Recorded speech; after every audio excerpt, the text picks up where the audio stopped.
I'm so excited to be chatting with three of our top producing A-listers from around the country. They are some of the top agents on social media and online. So today we're going to be talking about lead generation during COVID-19, starting with building an online presence, and then we'll cover video podcasting and also charity work and giving back to your community. So I'll introduce our agents here. We have Kenny Trong from Oakland, California. He's better known as Fast Agent. Kenny is the #1 agent in Oakland since 2012 in the number of homes sold, and he's done an incredible job of building his presence both online and offline. And he recently made the transition from Climb to eXp Realty. Helen Nguyen is from the Atlanta Metro, and she is actually our past AREAA Atlanta president. She's one of the top agents in the Atlanta Metro and is a team leader at a small boutique brokerage called Point Honors and Associates. And she does an amazing weekly video podcast called Wine About Real Estate that we're really excited to hear more about. And lastly, Mike Chu is a top producer from Los Angeles.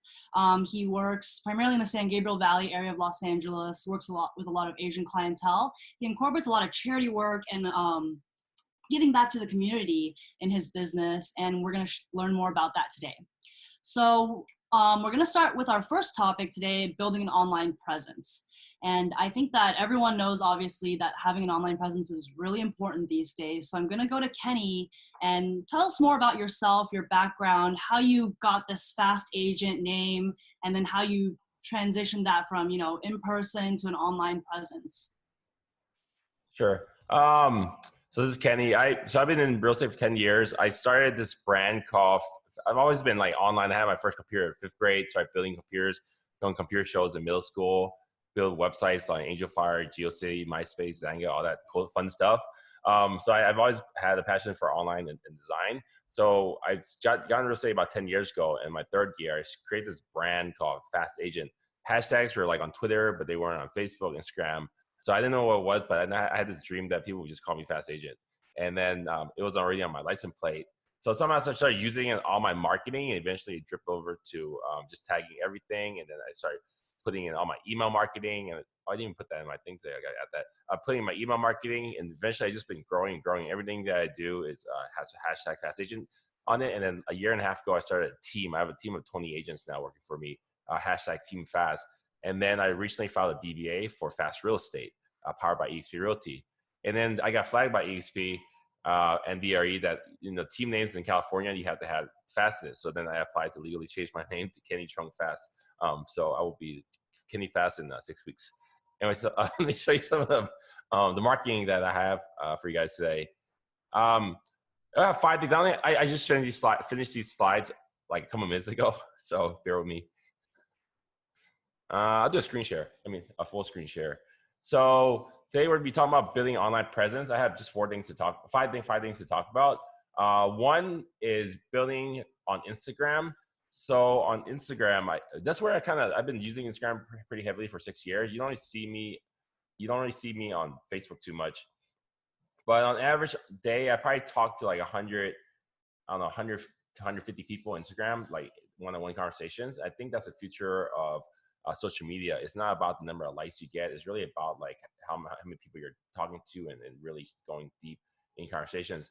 So my Instagram is like really random. I just post whatever thing is funny or memes, like to create engagement. So nothing really specific here except things I think are funny. And recently I started creating a lot of custom social media posts and be sharing with other agents. So a lot of my business is less so me as an agent to consumers, to my clients, or to buy sellers and buyers, but really I attract other agents. So in the last 5.5 years, I've actually recruited a little over I think about 80 something agents now to either Climb Real Estate or eXp Realty. I actually recruited almost 20 agents this month. They're all signing on board right now with me at eXp to join Fast Real Estate. So because we're doing stuff like these social media posts, we're able to share cool stuff for our clients. And one thing I've been doing for many, many years now is doing these really playful newsletters. I have it all right here. Let's see while that loads. Playful newsletter and newsletter headers. That's where I take a pop culture theme and I generate into newsletters. So like a lot of the stuff is a combination of using Instagram and using Canva to design it and MailChimp. So that's my kind of my Instagram strategy. And on any given day, I'll probably post like at least, I don't know, 50 times Instagram stories. A lot of it just is whatever I'm doing today, but a lot of it is like how I'm doing my business, how I'm operating a team, posting news article. Like Herman Chan has been upping his game. I've been copying a lot, using screen sharing a lot of Herman Chan stuff. He's like in my real estate news blogger now. So I used to post a lot of that, but now I just wait for him to post it and then I repost what he has. So that's kind of like a quick Instagram strategy. And these newsletters, they look kind of weird, but these are kind of like examples of newsletters I've done. So MailChimp I was doing these MailChimp emails for a good 5 years straight, every single week. On average, these emails take me about 5 hours, 6 hours to do. This one took me 7. I did it on the airplane ride back. It's always like something comical, where it relates to people and they think it's funny. And then if you click on this, there's always a real estate article behind all of this stuff. So here's a couple different ones. Here's Frozen. This doesn't usually appear like this on the browser. I'm not sure what's going on, but it's weird right now. But you kind of get it. And when Mandalorian was really hot, I posted there, and then you kind of just create attention. So that's one part of the newsletter stuff I do. Do you have a graphic designing background, Kenny? No, these pictures I get them from this site called Dribble, like dribbling a basketball, but spelled with 3 B's. And then another site called Behance. And I get asked this all the time. I've only gotten in trouble once for trademark infringement or whatnot by Planet Fitness to remove some of the stuff. But other than that, like I've been doing this for like I think 7 years now for email marketing, never been flagged. Someone posted the other day when I did a 90-minute class on design and branding in the Zillow Killer group. And then someone said that parodies are not illegal. Because like, I think where you do get in trouble, you're trying to sell a like product, like chocolate or clothing or something, and you have that where people are confused. But this is clearly not, from Disney. That makes sense. Yeah. So that's the email game, and then. Who do you send the newsletters to? Do you send it to like your past clients, just anyone in your database?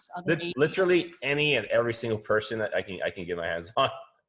And do you get a lot of people getting angry that you're sending them? How do you respond to those people? Early on, yeah, but I rarely get that anymore. The first couple of years I was doing that, I've kind of filtered out my database. Yeah. And then I have like 35,000 people in my database, but really only 10,000 still like active or still accepting my emails right now. I see.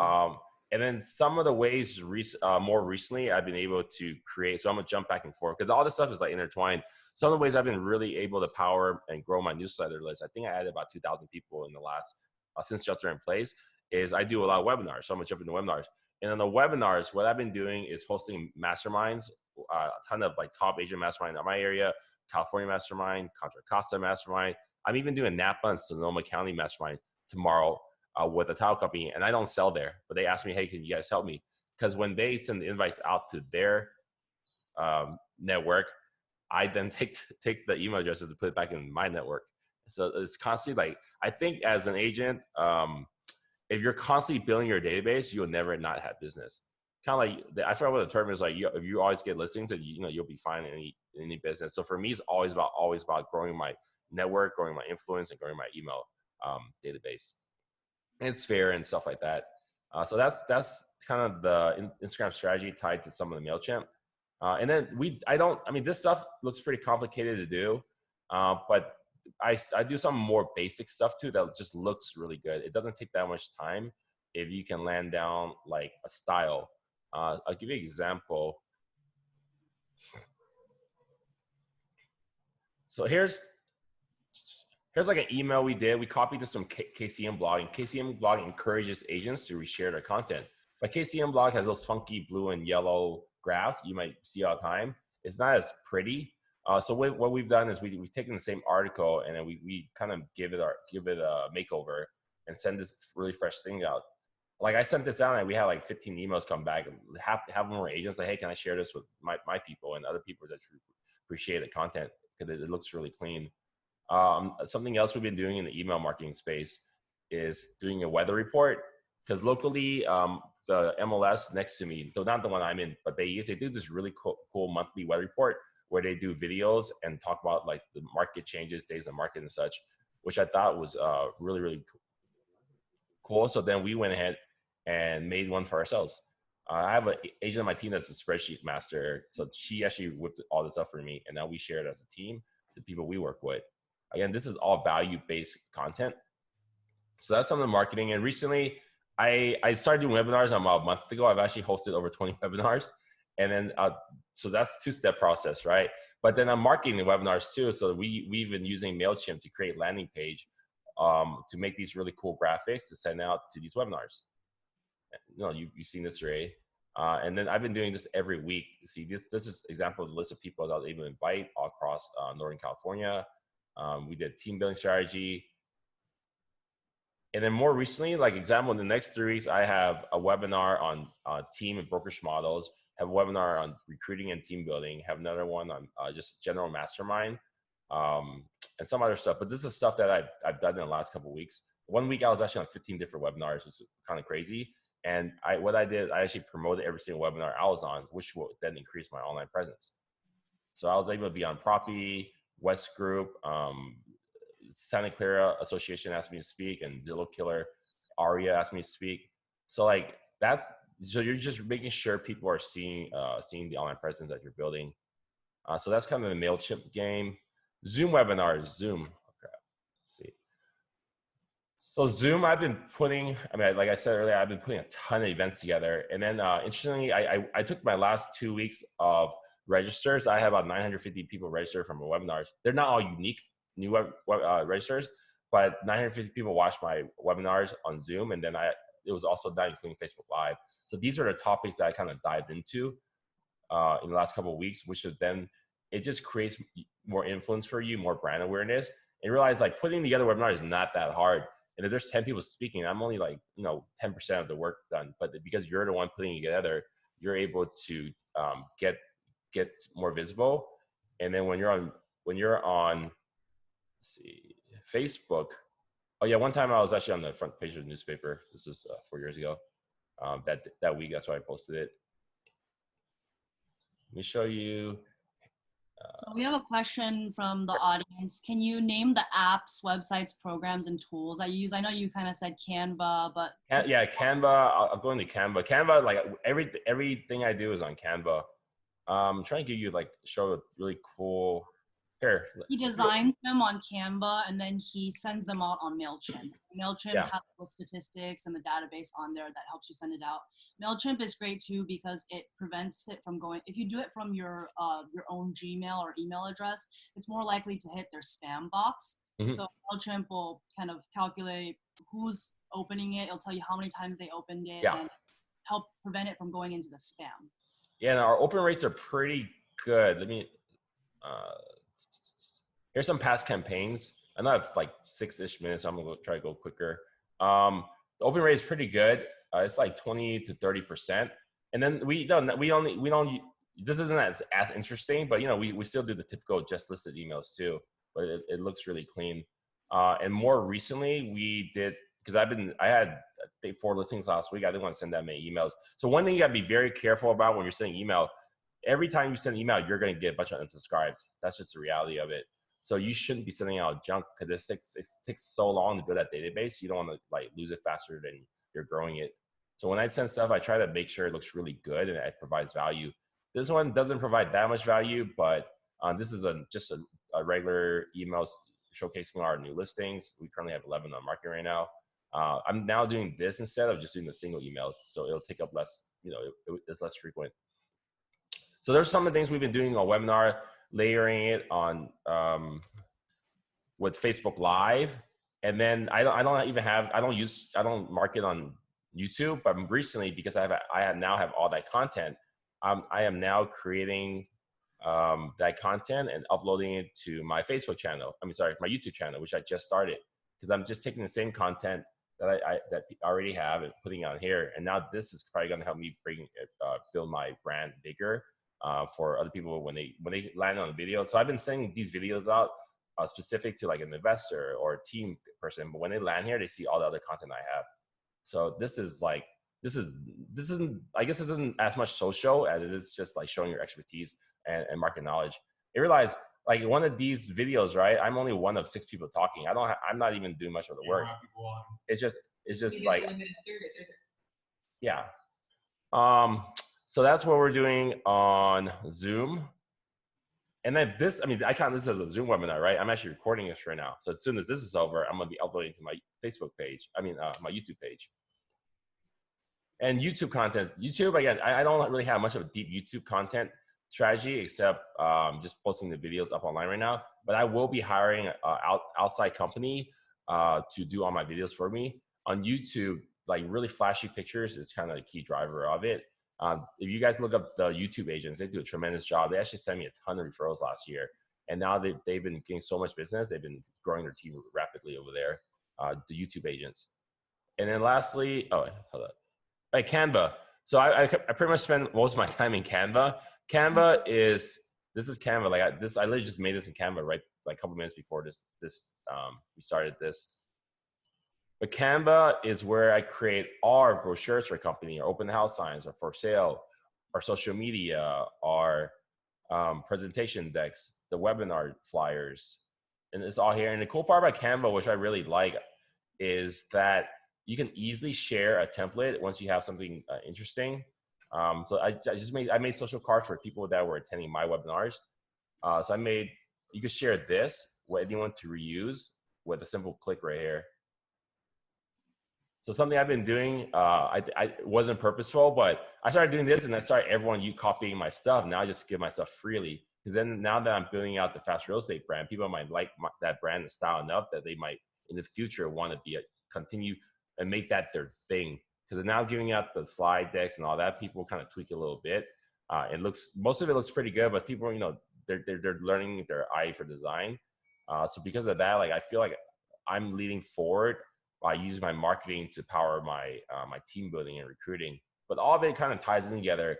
And now like a lot of so we're talking about brand presence, right? So like I said, I've recruited like 20 something agents during Shelter in Place, which is crazy because in January I had 12 agents. Now I'm gonna be at 30 because I'm using this webinar that we're talking through right now, that we're layering it, promoting on Facebook, tagging every single person I can that are speaking so everyone else can see it. I might or might not attract the actual people on the webinars who can work for me. But so far, there's always new conversations coming up.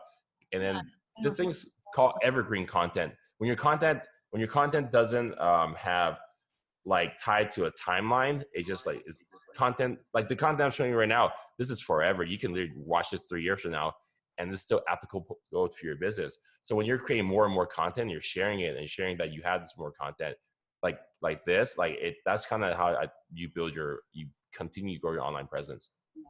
And I think it's all about being very cohesive. As you can see, all of Kenny's pieces, his branding, his posts, they all follow the same overall branding, the theme, the color, uses the same logos. And that's really important because if you're using a different color, a different theme every time, no one is ever going to remember you. So you have to be very consistent and, follow through with that on all platforms.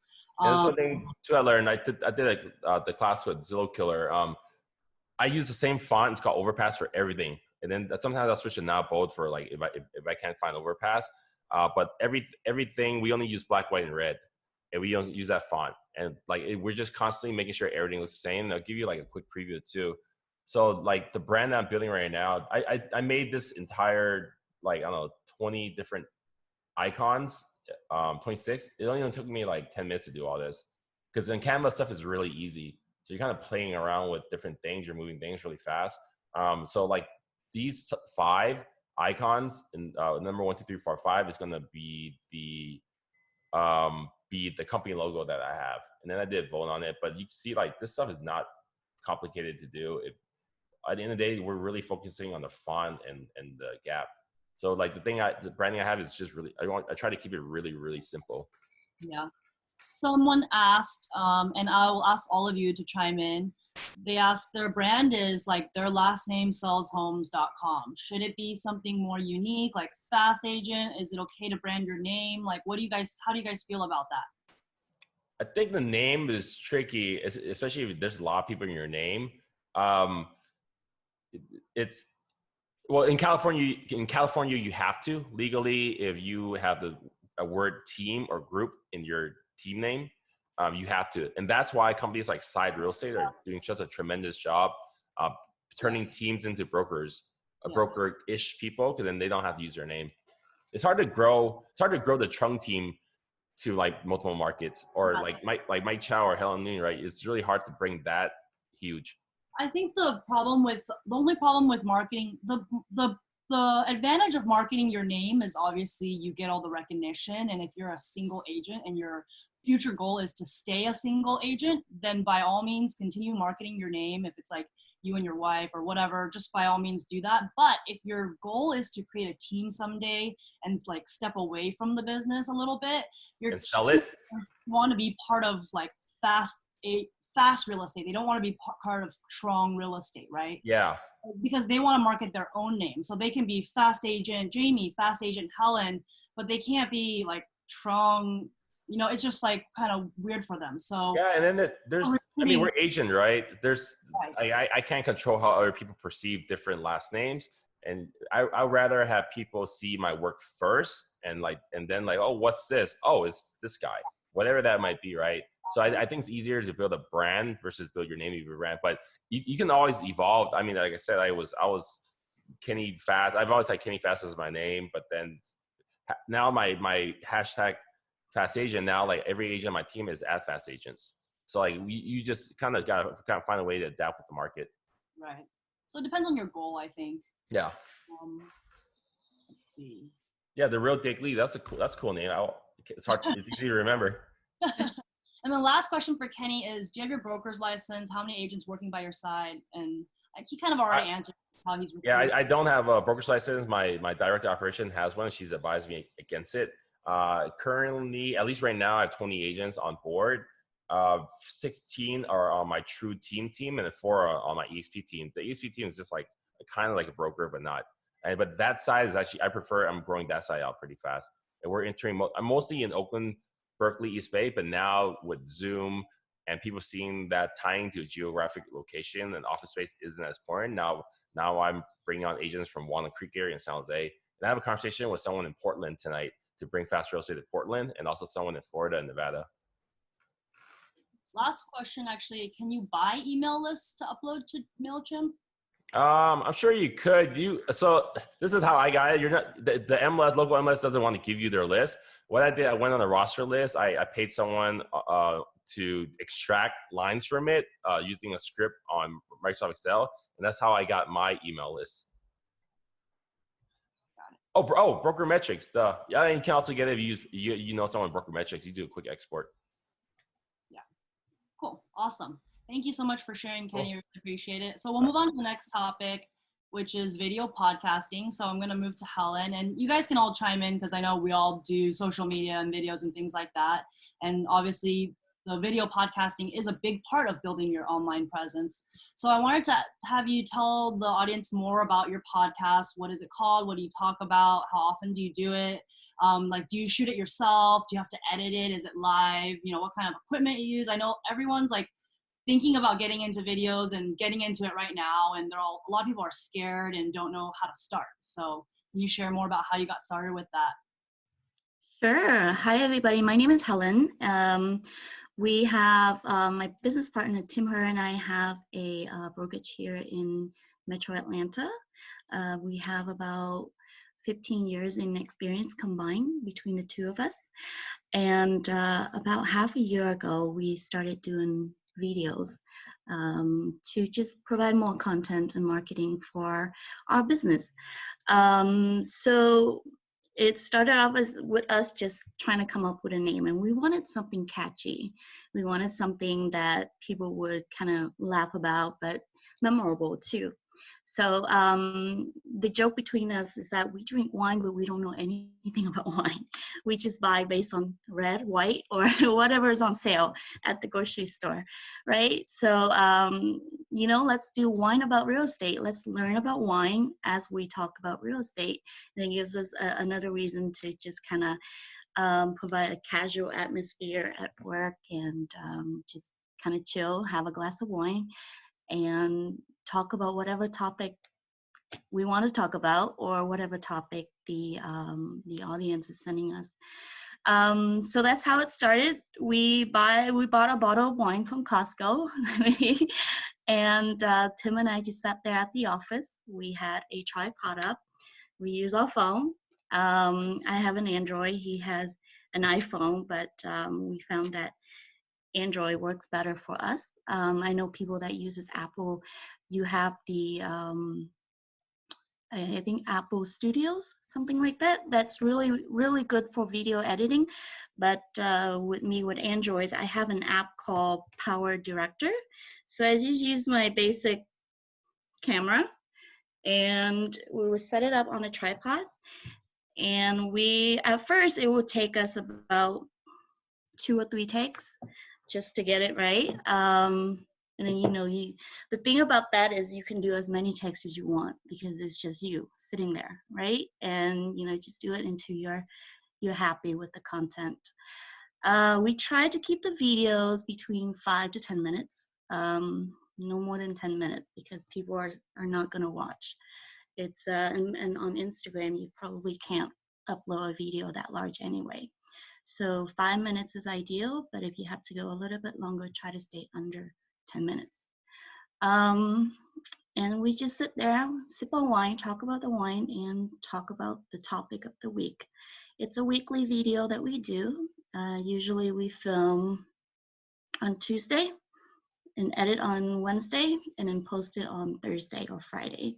We don't post at the beginning of the week and we don't post on the weekend unless we, absolutely have to. But before shelter in place, we find that most people are on social media on Thursday or Friday at lunchtime or at bedtime. So those are the ideal time frames for you. Of course, now it's different because a lot of people are at home and, scrolling through their feeds. But before, when people are working, Thursday and Fridays are usually a little bit more relaxing. So you're at lunch and you just kind of scrolling through. So we tend to get more views when you post during that time. What else? Subtitles. It's very important. One of the things that I really wanted to emphasize on is make sure you have subtitles on your videos. Most people watch videos on silent, right? They just kind of scrolling through, especially when you're at work. You don't want to have the volume up, and so it's easier to have subtitle there. A website that I use that works really well is called Subtitle. It's like subtitle, but with a Z, Subtitle. And we pay $20 a month for that subscription, but you can edit up to, I think, 8 or 9 videos a month. And it's very easy. You just upload a video in there and it will generate the subtitle for you. And of course, you should go back and just double check to make sure everything is correct. But before discovering this website, I had to do it manually and it took forever. So we did some research. Smart and really, really good point is that I know a lot of times you're in a meeting or something and you're scrolling through your phone and you watch the video, so you have everything on silent.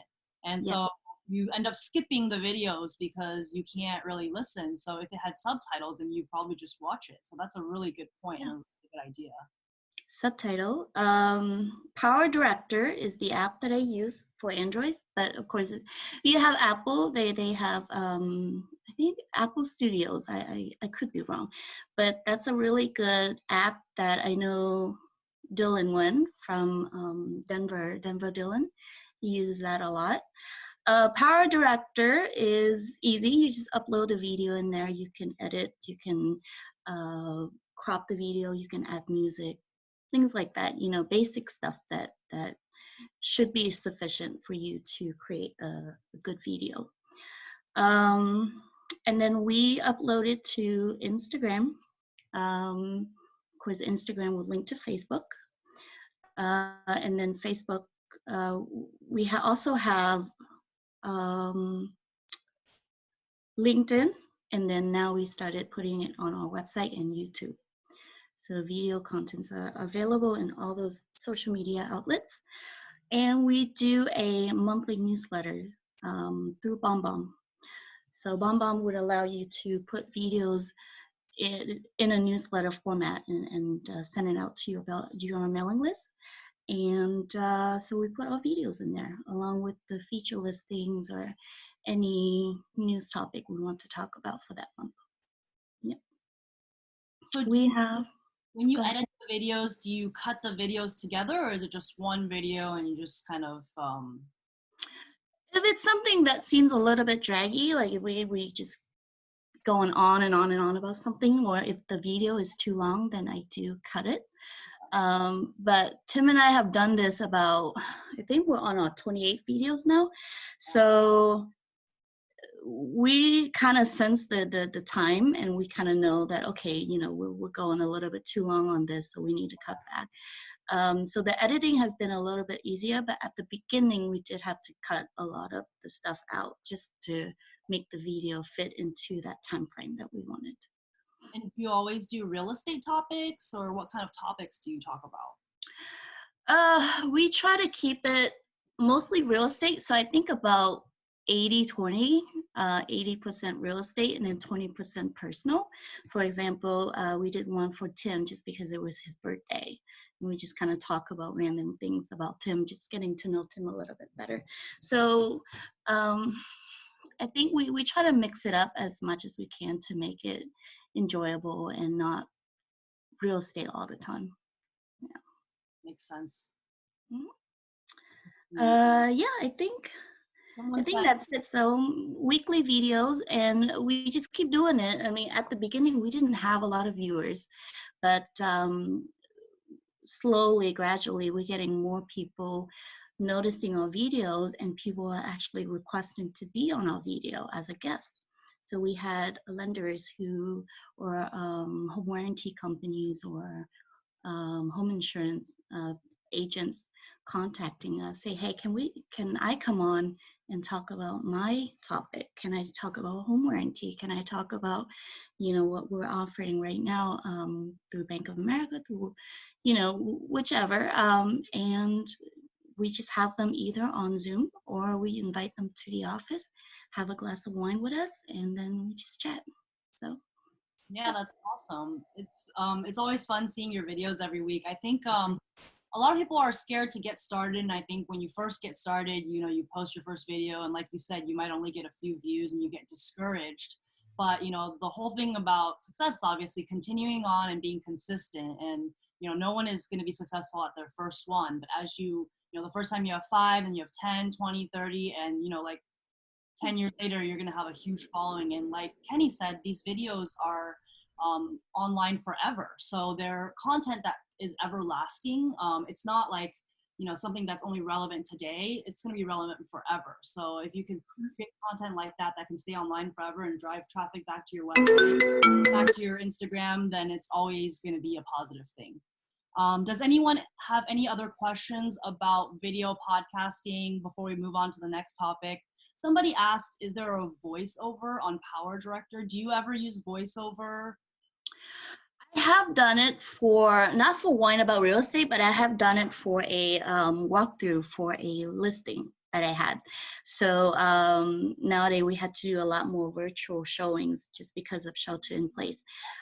So I would go through the house with my phone and just do a very casual tour of the property. And then I would go back on Power Director and insert voiceover just to make it a little bit more professional. But yes, you can do that with Power Director. Awesome. Someone asked, is there something specific you tried or changed after, you know, learning at the beginning that increased your viewership, or did it just happen slowly over time? Or is there any lessons that you would tell someone who's starting out? I think just keep doing it. It doesn't matter how busy we are every week. We make sure to make time to film our video and post it before our deadline, and just keep it short. You know, like don't do a 20 minutes video, because you're going to lose viewers. They're going to drop off at like 8-9 minutes. So keep it short, keep it easy, and if you can, just make a list of the items that you're talking about, and just bullet points, make it super easy, super user friendly. And I think I think that that helps us a lot. You know. How do you market the podcast? Do you pay for any advertising, or is it just purely through Instagram, YouTube, Facebook? Other than Power Director and Subtitle and BombBomb, everything else is free. So Instagram, LinkedIn, Facebook, we have a strong following in our social. So we haven't really ventured out to pay anyone for marketing. Yeah, it's basically just posting it on IGTV, and then we would get DMs. We would get a lot of private messages from people just saying, hey, I liked how you talked about this, or hey, can you talk more about this, or I have a question about this area, can you elaborate? But yeah, it doesn't have to cost a lot of money. It doesn't have to cost a lot of money. Everything nowadays you can find free online. So, Yes, try. Yeah. Power Director. Can you tell us some of these costs? I'm sorry. Power Director, Subtitle, what are the costs? I believe Power Director is maybe $9 a month. Subtitle, I think is $19.99, and you can edit up to 8 videos if you need to do more than upgrade. But $20 a month is, should be more than enough for you. And then BombBomb, it shouldn't be that much. I want to say $20 a month too. And we use Canva as well, like Kenny, but we just have the free subscription through Canva for our Pro, I think. videos and stuff. Real quick, well, Canva is free. I paid $13 a month only because I want the option to upload the font. Outside Yeah, of that, like Canva is free for everyone.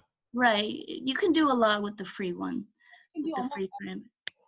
one, but if you want to have a few extra perks, you can upgrade your account. Exactly. Yeah, exactly. If you want the nicer graphics or more options, then pay for that. But I don't think you have to at the beginning. Somebody asked, can they get in touch with you, Helen, on the phone directly for ideas? Of course, anytime. You can find me on Instagram, Atlanta Helen, or I don't know, do I post my phone number on this? But yeah, just her first. reach out to me anytime. On Instagram at Atlanta Helen, and then she can go from there. Yep. Awesome. Mm-hmm. Well, if we don't have any more questions regarding the podcasting, we'll move on to the next topic. Thank you so much, Helen. Thank you. All right, we'll move on to Mike. So Mike is able to incorporate a lot of giving back to the community and charity work in his business. Can you tell me about how you've been able to do that, how you did that before COVID, and how you've been able to do that, recently, and how everyone responds to that? Yeah, thanks for having me on. And Kenny, Helen, you guys are doing amazing things, as well as you, Jamie. And man, I need to step it up. It gives me a lot of inspiration to venture into video. That's not one of my strong suits for sure. So before, I didn't really start thinking about the question until you asked me. And because I've always just donated to things that I liked, or that I was interested in, or that I had friends or family that was in need of, like some type of donations or charity. For example, one of my friends, and I was growing up, I was always very sheltered, so I thought the world revolved around Walnut. I don't think most of you know where Walnut is, but it's a very small city with like 40,000 people. And it wasn't until I started like real estate, or started traveling outside the world, and I started seeing all these things, and I just became like more and more passionate about like, wow, like this really affects us, and it really affects myself or other people. And I see a lot of people or people and animals struggling, and so I decided, what, I'm making some money, and it's I mean, it's decent, and I still have some to be able to give back. And so I just started, monthly things, whether it's to like, Caleb Radio. I'm not even Christian, but I just love the radio station. It's super upbeat, and I just donate to them. Every month. I forgot how much I donate to them. It's not that much. Mercy for Animals is something that I'm super passionate about. Of course, I donate my time to AREAA. So, we don't have to give a lot money to AREAA, but we donate a lot of time to AREAA. You know, Asian Pacific Community Fund, APCF is something I donate. And I think, and I started thinking back and all these things that I did and how it contributed to, to business. It naturally comes back to you follow, like I follow Tony Robbins a lot, and he's a big inspiration for me, and he's always coming from a contribution first mindset. I mean, since he was young, he always wanted to feed people because growing up, I think he never had, he didn't have a lot, and someone fed him, a stranger did, and so he just felt like, okay, I'm going to go out and feed X amount of people every single year. And he did that. And it's crazy how that catches on. I know you utilizing, Kenny and Helen's, strategy, I'm sure I'll be able to get the message out there a little better. But yeah, I've pretty much, I've been getting constant referrals from people that I've given back to, or organizations that I've given back to, including AREAA as well too. So it's just, but I never really thought about those things. I just felt like, oh, my friend had breast cancer when she was young.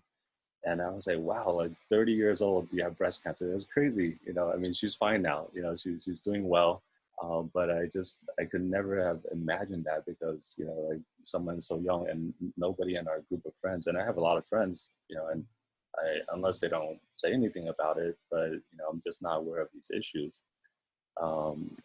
So I think, and after COVID, COVID, we just, I started to donate. I started asking my clients, like, what they needed, what they wanted, maybe there's a charity or organization that they wanted me to donate to, or I have a lot of clients that are in the medical field.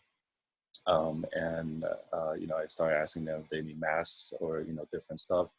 And it just came naturally. I think, when you see people in need or animals in need, you just kind of do it. So, so I guess it's not really anything different that I'm doing before or now. It's just always been a passion of me to do it. And you actually end up spending, you start creating relationships that are more organic, but also people tend to choose to do business with you, not because of how well your marketing is. Sometimes, yeah, a lot of it is part of marketing, but a lot of it is like, oh, like this is like a genuine person. I just want to work with this person. It doesn't matter how good your photos are. I could spend tons of, and we do spend a lot of money. We do videos, 3D, 2D, everything on a property. Every single property is like $1,000 or more. So we do spend a lot of money on that. But a lot of times people don't choose to work with us because of the marketing that we do. And I've been constantly getting referrals back. Like I think I spend every year I donate to the Oswald Elementary, their K through 8. My friend is a teacher there, so I help her. We spend like $300 or $500 a year, and she's constantly just giving back to me. I never really thought about it, again, until you asked me. But she's constantly referring me clients that are looking to buy or sell their home. It's amazing, with $500 a year. This goes so long. And I know a lot of you do donate to schools and stuff like that. But it just goes a long way. and indirectly it affects you. It affects you in a positive way, but also, it just, you feel good, when you donate to different causes and you see that your $100 or your $10 or your $1,000, makes a difference. Like we donated on, Giving Tuesdays, like donated $250, and so they double your donations to $500 to Mercy for Animals. And then like I got an email from them saying that there was a total of $50,000 that was donated to them. I was like, wow, that's like super, super awesome. It's just, and through that I started just conversing with the president and the editors and stuff like that, and you just meet new people organically, and people with the same passion, with the same interests, the same likes. You're like constantly you're constantly going to have business. And then like a little bit, I saw on your Instagram in the last few posts you donated like a little bit from a closing to a certain charity or something like that. Do you have your clients choose, or? Yeah. So right now I started asking clients, like, what are, is there something that they're passionate about that I can, I had and people always love that, right? And I had a closing recently, and gosh, we fell out of escrow like 2 times, and third time was such a challenge, and it was so stressful throughout the entire transaction, right? But then once after the closing, I called her and I said, hey, look, we had a very stressful transaction. I'm glad, everything still went through. And, this is a bonus, like I wanted to, is there something that you guys are passionate about? I would love to donate, to that charity. And the daughter loves like helping animals or shelters with animals. And so I donated to that, and it just like, all that stress for 60 days, like kind of gone away, kind of just disappeared. It was just like, wow, this is cool. Like, even after all that, you're still willing to like help contribute to our cause. So I feel like, we salvaged that relationship, and, there's going to be more repeat or referrals, in the future. Yeah, I love that, because whenever I do a closing, I'm always trying to figure out like what's a good closing gift, trying to figure out, what do they like, wine, do they like whiskey, what kind of gift should I get them? But this is amazing. You just ask them straight up, tell me a cause that you really, really like. I'll donate a couple $100 or whatever instead of a closing gift in their name. And I think that makes, it's just amazing. You're giving back to the community. Everyone is happy at the end of the day. And yeah, one of the audience members asked, like, who's going to talk about lead generation? And I think, it's funny. The whole point of lead generation, I think some agents think that lead generation is just door knocking, cold calling, sending out email blasts. Sure, those are great traditional lead generation methods, but you're getting one client, you're reaching one person, or wherever directly you're reaching. But all of these things that we're talking about today are all methods of lead generation, right? And they all tie together. Building your online presence like Kenny did, online and offline, and tying that together, using video to enhance your online presence, using charity to give back to the community and show that you're a genuine good person. Because, right, as salespeople, realtors, we often can look like the bad guy, right? So, you just want to show yourself, your personality, you're genuine, you give back, you share your personality through video, and that is going to bring a lot of business to you and referrals to you in the long run. And even with Kenny, like a lot of people might wonder, why is Kenny sharing all this information with other agents? They're like, it should be like top secret information, right? But really, none of this is top secret information. All the top agents are doing the same things, and he's gaining from it. He gets referrals from all over the country from it. He's recruiting agents. It's all about building your presence online, whether you're providing info to agents, whether you're providing agents to homeowners. It doesn't really matter what you're doing, but you just need to generate your presence and generate more activity and draw the traffic back to you.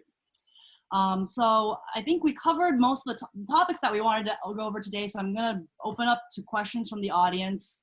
And I do have some questions here. Let's see. Oh, somebody also asked, when is the A-list deadline and can lenders apply? Yes, of course. The A-list deadline is May 15th, so it's coming up soon. Go to areaa.org/A-list, and yes, lenders, agents, teams can all apply. And you'll get a lot of recognition and perks for being an A-lister. Besides for doing online marketing for lead generation, do you guys still recommend traditional door knocking, cold calling, or what other traditional methods are working for you that you guys do besides for online? Feel free to jump in. I think you just do what works for you. I mean, if you have the time, then do the traditional route too. But I'm always on social media anyway, so I figured why not use it for my business as well. So it's easier for me, just because we're always on the phone, and you know it's good to incorporate business into it. But if you're more of a postcard person or door knocking. Door knocking is not for me. It never really worked for me, but if it works for you, if it works for the market that you're farming, then go for it. You know, I don't think you should limit yourself to anything. Totally agree. I think it's all about consistency and then also not spreading yourself too thin. You need to figure out what works for you. Like I'm the same as Helen. I hate door knocking. I don't do any door knocking or cold calling. I just don't. That's not my personality. I don't like it when people knock on my door or cold call me. So I don't like to be too intrusive, but I have plenty of coworkers, friends, and peers that they door knock for 20 hours a week and they get tons of listings from it.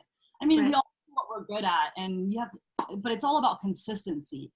The most successful people in the world don't do a million different things and new things every day. They do the same thing over and over and over again. They get better and better and better at it, and they do it consistently, and they never get tired of doing it. That's what makes the difference between a top agent and a non-successful agent, is they do it over and over again. They continue to grind, and they don't get tired and burned out. And Right. so it's all about consistency, but the most important thing is figuring out what you like to do, because if you don't like to do it, then you're not going to do it. So that's kind of my take on it. I don't door knock or cold call either. It's just not something I've ever liked. We do farm pretty heavily, and then we do a lot of community events too. I didn't talk about that earlier. Like we volunteer for my team. We usually bring my team out to our local elementary schools, and we volunteer and do reading to the classes, or teaching them computer coding, or just monitoring it a couple times a year. Last year we did something pretty cool. I don't know if Kevin Cruz is here, but we partner up with because I work with Oakland Education Fund quite a bit in Oakland, and then they partner out with this company, corporation, nonprofit called Oakland Giving Tree, and then Oakland Giving Tree actually donated almost 8,000 backpacks to Oakland, and then they Oakland Education reached out to me. I was like, hey, can your team come out and give them away? Then I reached out to Kevin Cruz, and he actually owns a moving company, so I tried to rent the truck from him. He ended up just hooking it for free, but we made a big day of it. We had like 14 people on our team. I think it was like a 30-person event over 2 days. We delivered backpacks to a bunch of schools. We hired a film crew to come out and create some pretty cool videos. I didn't even upload it yet. It was like from last August. But that's something, you know, you want to be involved in the community too. And I think like we do a lot of more like traditional marketing. I had 100 bus benches in Oakland. That was getting pretty vandalized at some point. But now on the bus bench, it was this big. 90% of the bus bench actually has a design on it called Oakland Inspire Oakland. So I partner up with an Oakland nonprofit called Oakland Digital. Their whole thing is helping high school kids and college kids get graphic design degree. So they have a competition every year. It gets about 180 to 200 entries, and they pick 6 winners. The 6 winners originally, before I was here, they Clorox, you know, bleach company, would buy entire humongous billboards that ran like a month. You know, there was like 10 grand each a month on it. But then they reached out to me. I was like, hey, why don't we partner up? So then I actually put all their art on all Oakland. So now when you drive around Oakland everywhere, it's really cute designs. And then in the corner, it says on the side, it says Oakland Digital. On the bottom, like very, very small. I'm less than like 3% of the entire ad I paid. This cost me like 100 G's a year. But it's just a community sponsor, fast agent. So like just trying to find ways to like give back to community, but be subtle about it. Kind of like how Mike is giving it, but he's not asking for business. But when you're out there and you're able to support community, people start talking about you, and then the things they say should be pretty nice. Yeah, I think like for example, your bus benches, that's like just branding, and it's just tying it back to your branding online. And The whole point is just driving people back online, and then if they can get online, they get lost in the marketing, and that's what people. Hey Kenny, I saw your bus bench. Can you sell me a house? That's not going to No, happen. that's never happened. That's going to happen, then it's not going to work. But it's about tying your branding everywhere so that you're, it takes. They say it takes a lot of time. Yeah. 5-10 times for them to see your face before they remember you. So your face, your name, your brand, they see it at the grocery store, they see it at the bus bench, they see it online, they see it on their Facebook ad, they see it on social media, and then they see it on a postcard, and then they remember you. They go on Zillow, they go on Redfin, they see the review. It's like, I can't stop seeing this guy. You know what? When it's time to go, let's just give this guy a call just to see if he does anything. I'm sure you guys all have experiences when you go to the listing appointment, It's like they're telling you, like, we've seen you everywhere for the last 10 years, It's like ridiculous. I mean, they weren't ready to sell at the time or buy, but you drilled it into them so much that when they're ready, they're going to call you, basically. That's why, like, social media is so important. If you can make people laugh, they're gonna remember that. Versus, oh, you made a big sale. Good for you, right? Or you helped the buyer. That's also great. But who's your clients? Talk about the clients. Talk about their experience, like how hard it was, how great it was for them, not you. I think like a lot of storytelling is like helping them be the hero of their story. Yep. Definitely. What do you guys think about brand names like Trulia, Google, Zillow, and using something like that for yourself instead of, like words that don't really mean anything as like brand names? That's huge prop. I thought about side real estate earlier. I remember in January I had lunch with Guy Gao, the owner of Side. They had like 200 brands on their side at that time. They're growing even faster now with 500 agents. Most of their agents are probably doing $30 million a year in business, but they're helping agents create their unique brands. Like I know in San Francisco, there's like Mosaic, there's Kinetic, there's Ascend, there's just all these like big blocks. So there's all these names that people are using instead of their team names, and I think that's easy to remember too, and they can give a color and a flavor to it. Oh yeah, Samantha. Samantha was portfolio. Samantha is portfolio real estate. So Side, there you go. Exactly. How long did it take for your social media lead gen to take off? Do you put any money into social media ads? I used to, but not anymore. Now everything's organic. I just do like stories. But like the COVID post I recently did, I did as a it's not enough funny about COVID. I was like, watch, I will run ads to let people know where to get blood tested in COVID or drive-through testing. And then you think about it, like if someone gets a free COVID testing, they remember where they got it from. And it's like guys from social media ad told me about it. They're never going to remember where they got the COVID testing from. So this $200 spend I did for a month, like if I get a deal, right, what's the size of that? So like I do spend on certain ones. I usually do it ironically or just for fun. Yeah. I think, spending money on leads is something that you can do. And I did as well. I used to do a lot more than I do now when I was, first getting into the business. When you're first getting into the business, if you can afford to spend money on marketing, sure. I mean, I'll obviously focus on the things that are low cost and free, but if you can afford to spend money on boosting some of your posts, you can do that. But just know that, I mean, in my personal experience, when you boost your posts and stuff, it's really hard to get an actual like lead or something from it. You will get like likes and stuff, but it's fake and it's not organic. Building your followers organically is the only way that you're actually going to get, long-term followers and people that actually engage with you and also will refer you or, bring business to you in the future. So, I mean, it is, you can do that, but obviously it's not sustainable. A sustainable business has organic leads. Thoughts on Zillow leads? I know Kenny does Zillow leads. Are they still working for you? Has it changed since COVID? It's dropped a lot. 3 years ago, 2017, we spent $600,000 on Zillow. Over $500,000, and next year we did like 300. That first year we broke even. Second, it's just slowly been declining. It's just with Zillow, they're usually everyone.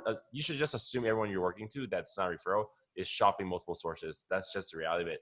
And then I think Zillow is struggling at one aspect. They're still driving traffic there, but the problem is the messaging. Zillow, like you go on there, you're looking at homes or estimates, but then like people like HomeLight.com or UpNest is very, very clear what the messaging is. HomeLight does a ton of radio ads and TV ads that says, we'll connect you with the best agents in your market. okay, great, I'm gonna go there. I'm not even gonna like vet these agents, or they'll send me 2 recommendations. Or Upnest, we do like 4 or 5 deals in the last year off Upnest. Upnest is what connect you with the best agents in your market at discounted price. And then what's Zillow messaging? I love Zillow, but I don't know what messaging is. But then with that said, that's why that's not a big revenue stream for them. And iBuying is where they're starting to profit off. And Zillow is going to be converting into Zillow Flex at some point, I think in the next year and a half, where every single market in the US, if they can get this thing running correctly, maybe they got some delays from COVID, is to take 35% on the leads and give it to the agents. I think the first market they went into, I think it was maybe North Carolina or somewhere. I have it in my notes somewhere. 90% of the agents went on and agreed to do that. Yeah. I think, so you're still going to maintain, your plan is to still maintain your Zillow for now, or? Yeah, we still have it. We do a $3,000 spend just because I have 467 reviews. It would be dumb or a waste not to keep some of it going. But we're not that heavy on Zillow anymore. At some point, it was like 70% of my business, and I think it's like 30%. I feel kind of the same way about it. I when I first started out, I spent, I did not spend nearly as much as you. I spent like up to 5-10 grand at some point per month just for Zillow leads for myself, and amazing. There was a couple of years where it was amazing, and then it just got worse and worse and worse and worse. So last year I decided to cut it completely, and my production didn't go down. So when all these online lead sites, right? Realtor.com is flipping it to that model too. It's in the future, it's either going to be someone else is doing all the work, generating leads, converting it to a conversation for you, and they're taking a huge chunk, or you're generating your own business. And this is why this panel, we're talking about how to create and attract our own business. Because it's one way or the other. There's not going to be many people in the center, and those people are going to get squeezed out. Yeah. All right. So it's 11 o'clock. I'm going to ask the one last question, and then I will wrap it up. Somebody asked, and I think it's a pretty good question. What do you think, I'll ask each of you to give a 30-second spiel. What do you think is the best source to spend $3,000 per month on marketing? That might be hard to say in 30 seconds. I'll start with you, Kenny. If I had to do it again in a different way, I would take all my friends out for dinner all the time and connect with people. Just really find ways to engage in making people feel special and valuable. A lot of the top agents in my over client, the top agents, they're all like dinner and referral and wine kind of things, and they do high end. So I would do that if I wasn't all about scaling. Yeah. How about you, Helen? Same with me. I would spend that on my past clients, people that I work with, just, take them out. Or if I recently sent one of my past clients baby items because I saw online that she's expecting a baby, and it's just an Amazon box that arrived to her house. I didn't even tell her that it was coming, but she opened it all surprised and then texted me, "Hey, thank you so much," and then she sent me a referral. So most of my business is organic, or because of the referral rate, just nurturing the pool of clients that you have, the people that you work with. There's no need to go out and spend thousands of dollars on, these websites that tells you that they're going to give you all these leads when, you have your sources right here. Just use what you have. Yeah. And Mike? Yeah, same thing. If I could go back, I would definitely, take care of my clients, a lot more, and do the charity thing right from the beginning, and that's always going to give you the best return. Not only do you feel great, the clients feel great, the community feels great. You're giving back to society. That's always a great thing.